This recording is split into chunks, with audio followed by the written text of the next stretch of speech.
శ్రీ గురుభ్యో నమః. నేటి గురుబోధ. రేపు హనుమత్ జయంతి సందర్భంగా భరద్వాజ ఆశ్రమం తరపున అందరికీ కూడా హనుమత్ జయంతి శుభాకాంక్షలు. ముందుగా, హనుమంతుడు సప్త చిరంజీవుల్లో ఒకడు.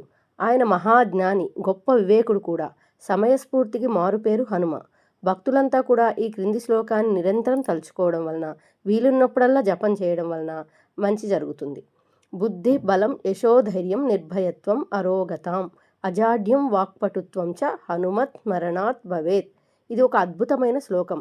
బుద్ధి బలం కీర్తి, మనస్సులో కలత లేకుండుట, భయం లేకుండుట, రోగం లేకుండుట, చురుకుదనం, ఉపన్యాస పటుత్వం, ఇవన్నీ కూడా హనుమత్ స్మరణ వలన జీవులకు కలుగుతాయి.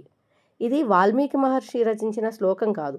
పరాశరుడు అనే ఆయన పరాశర సంహిత అనే పేరుతో గ్రంథంగా రాసిన దానిలోని శ్లోకం.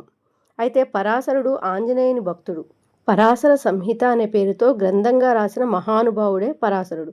ఆయన అందించిన గొప్ప శ్లోకం ఇది. హనుమంతుడు భారతీయ కాలమానం ప్రకారము వైశాఖ మాసం కృష్ణపక్షము దశమి తిథి నాడు జన్మించాడు.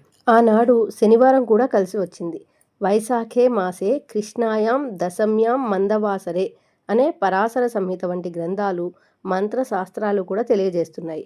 మరిన్ని విషయాల కోసం, ఈ హనుమత్ జయంతి గురించి మరిన్ని విషయాలు మనం తెలుసుకోవడం కోసం రేపటి గురుబోధలో కలుసుకుందాం.